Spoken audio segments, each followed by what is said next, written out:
sila yung pair or sila yung couple sa showbiz na parang hinihintay mo na lang na ma-engage at ikasal. Pwedeng i-deny agad kung hindi totoo eh. No? And yun yung parang gusto ng mga Katniel fans talaga na mangyari. Magkaroon kayo ng statement para, alam mo yun, yung sanity namin maging maayos ng konti. Kasi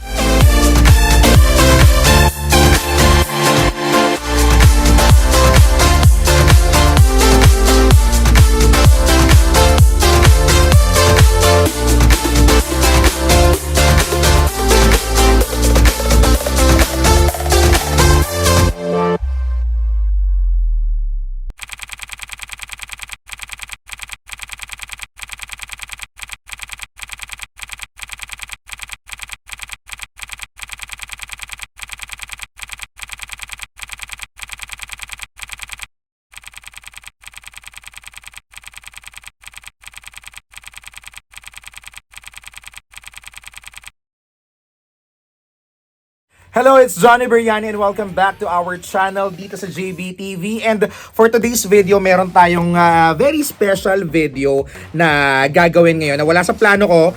Pero dahil nga naman nag-announce na kanina sina Catherine Bernardo and Daniel Padilla ng breakup nilang dalawa, sobrang nawindang yung lahat, diba? Sobrang nawindang yung napakaraming mga netizens tungkol dyan sa isyong yan. And ako nga, sinasabi ko na hindi sila yung main na parang sinishape ko pero sobra akong heartbroken and I believe napakaraming mga Pilipino, napakaraming mga viewers, kahit hindi sila sobrang fan ni Catherine and Daniel, na sobrang heartbroken ngayon. Lalo na kasi kung nasubaybayan mo yung journey nila. Sinimulan mong panoorin sila sa Growing Up, Princess and I, Got to Believe, Pangako Sa'yo, di ba? At yung mga pelikula nilang House of Us, Barcelona, at marami pang iba.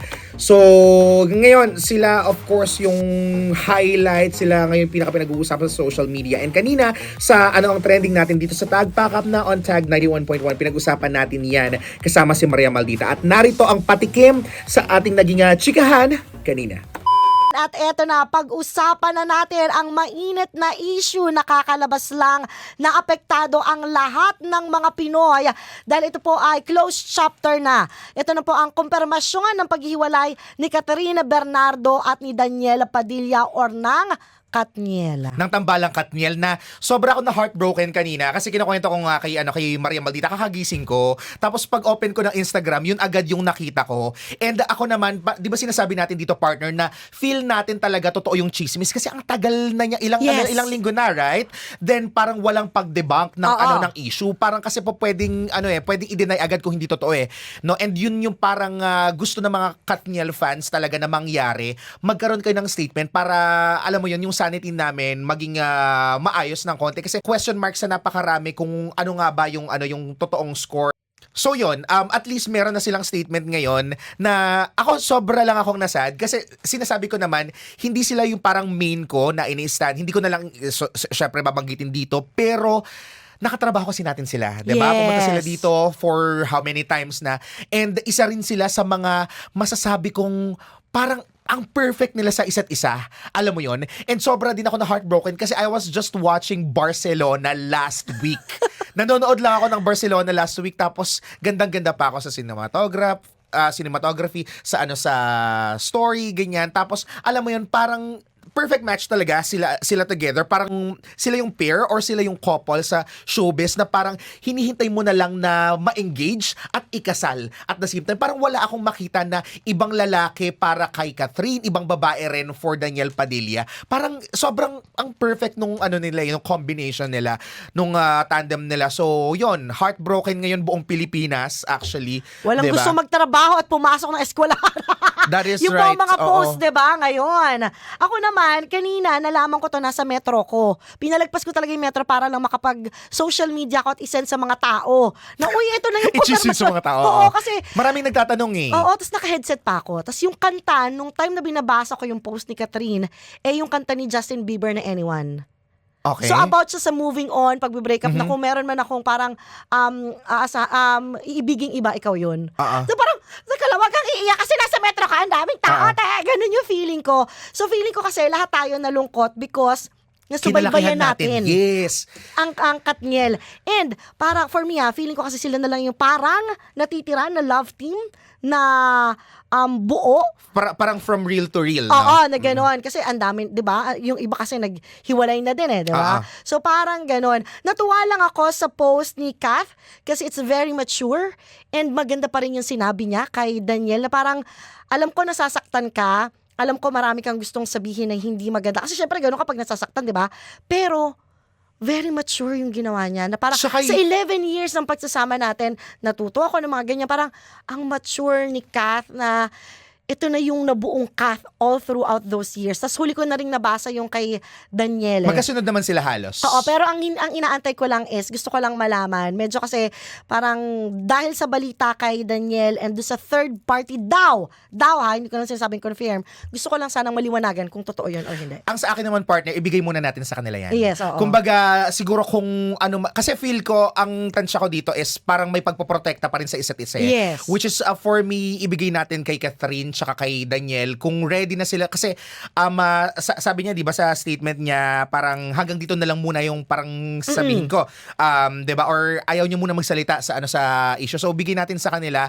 Pero kung ready na sila, doon natin hintayin, 'di ba? Tsaka alam mo ba, meron akong idea na magsasalita na sila kasi parang sa ko ba nabasa yung Kapamilya something na post. Tapos may yung ipina-partner kay Catherine, nandun si Jericho Si Rosales. Echo. Tapos si Echo nag-ano din na parang gusto daw niya makapartner. Sabi ko, parang may something na. So parang inihanda ko na yung sarili ko. Kaya parang kada metro station na nag-ano ko sa social media kasi Wala siya data kasi. I get a feeling. Tapos biglang, teka lang! So yun. So ayan, sa post nga nila, separate posts actually ng konfirmasyon sa sarili-sariling Instagram accounts, no, makikita mo naman na they're really grateful dun sa 11 years ng pagsasama nila.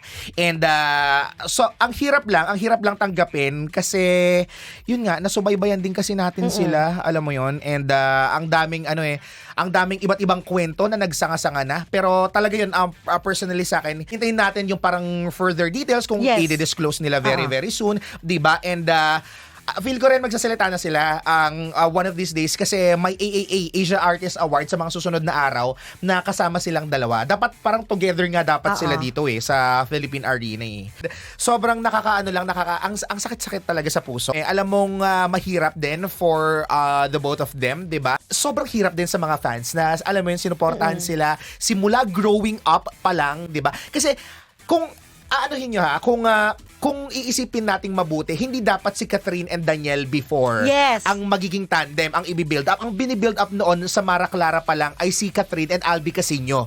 Nagkaroon ng issue si Albi, 'di ba, na involved si Andy Eigenman. Tapos eventually parang nagpa-audition, ganyan. Tapos nakita si Daniel. Tapos yun, growing up, hindi, Princess meron pa and diba I. yung tatlo sila? Yun nga, yung Princess and I, yung tatlong lalaki. Pero growing up muna. Then nag-Princess and I. Tapos Got to Believe at The Rest is History. Favorite, Got to Believe. The Rest is History, 'di ba? So, yun lang, sobrang nakakalungkot ngayon. And ang dami na mga iba't ibang mga komento ang iba't ibang mga netizens dito. Unang comment mula dito sa isang username na si @_Ratikyle on X. Sabi niya, clone lang ni Catherine yung nag-post sa Instagram. Naniniwala ako na si Catherine at Daniel pa rin dahil may anak na sila. Cue music! If we hold on together. Alam mo, huwag na kayo dumagdag sa isipin ko today, ha? Ito pa, meron pa partner isa. May nag-DM kay Daniel Matsunaga. Mga nagmumura. Nakakaloka kayo. Ang dami. Idol, bakit kayo naghiwalay kay Catherine? Tapos yung iba puro mga nagmumura. Pre Daniel, sana kayanin mo. Hindi, wrong scent. Pero ito, yung mga medyo seryoso ng konti, no? Merong isang account sa X, sabi niya, the only reason why I'm hurting right now is that we all know how Catherine genuinely loved Daniel, accepted and forgave him when that voice recording issue went viral, if you guys still remember, na parang sabi nga parang, actually nag-gaslight pa yun ni Carla.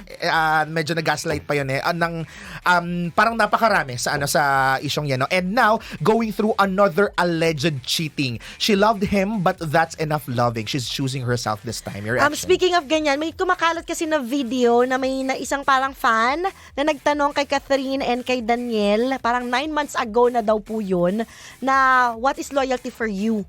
Tapos, nung sumagot si Kath, parang naiiyak na. Tapos parang, gumanon siya, tapos binaba niya yung mata niya, tapos parang huminga siya ng malalim. And then si Daniel may sinabi rin na iba na when it comes to loyalty, yung aso daw niya yung pinaka-loyal. So parang sabi nung isang commenter doon, isang netizen na parang, ang tagal mo na pala tong dinadala, Kath. 9 months ago na pala, napaka-strong mo. Yun lang. Kung 9 months yan, kasi last punta nila dito ay January we hosted the press ko ng Gika Pamilya, 'di ba? Kasama nila si Joshua Garcia, si Sanjo, ganyan. Wala naman ako napansin nun. And ma-assure ko based sa sa parang assessment ko sa kanila na sila pa talaga sobrang sweet and on and off cam talaga noon. So baka after nun, possible nun. And parang hindi ko din nakitang nag-promote man lang si DJ sa A Very Good Girl. What? I think nagpadala i-correct niyo ako kung bakit may nakita kang promo niya?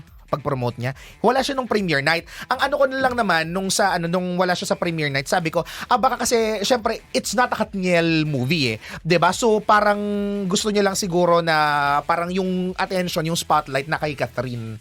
So baka Pero baka hindi ba ganun. kung you're going to support your jowa? Oo, pero parang nagpadala naman ng flower. May nakita kong videos noon And sabi naman ng isa, if the cheating rumors are true, nagmura kay Daniel. Catherine is literally perfect. Tapos meanwhile, more celebrities are unfollowing Andrea Brillantes daw on Instagram, including Sofia Andres. Kasi 'di ba ito yung naro-rumor Yeah. So, antabayan na natin kung maglalabas sila ng mga statement patungkol diyan. So, ayan, alam po namin na nagluluksa ngayon ang napakaraming mga fans lalo na nakasubaybay dito Ang daming kay Catherine umiiyak. and Daniel.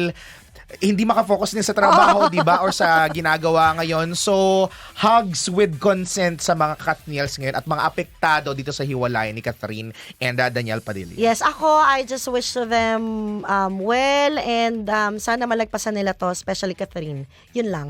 That's it. Mapapanood ang full video na yan sa social media pages ng Tag 91.1. Hanapin nyo lang yung Instagram natin and of course sa Facebook page ng Tag, diba? Pero ang question nga, ikaw ba? Ano bang say mo dito sa issue to? Kasi pinag-uusapan siya ngayon. Naniniwala ka ba sa issues? Ano masasabi mo kay Catherine? Ano masasabi mo kay Daniel? Comment down below your chika dyan and susubukan ko basahin yaan maya-maya ng konti. No? Pero yun nga, katulad ng sinabi namin kanina sa Tag 91.1 dito sa Tag, no? We wish them well na sana mag-heal. It will take a while for sure, di ba? Hindi ganun kadali na mag-move on sa relationship na tumagal ng 11 years. Pero ang wish namin is maging okay sila, mag-heal very, very soon. Gano'n man yan katagal, di ba? O siya lang ako'y magpapaalam na don't forget to hit like and drop a comment kung meron kang chika dito sa Katniel and mag-subscribe din dito sa ating subscribe button somewhere here and hit the notification bell para nga naman updated ka sa mga latest videos natin. Kasi simula January 2023, pang ilang years ko na dito sa YouTube. Hindi kasi ako madalas mag-upload pero since 2021, 2, 3, 4. Oh my gosh, pang third year ko na. So, magbibigay tayo ng GCash once in a while. So, para updated ka, dapat notified ka, okay? O siya, ako'y magpapaalam na and hopefully magkita-kits tayo sa susunod nating video. This has been Johnny Beriani. Ingat lagi! Bye-bye!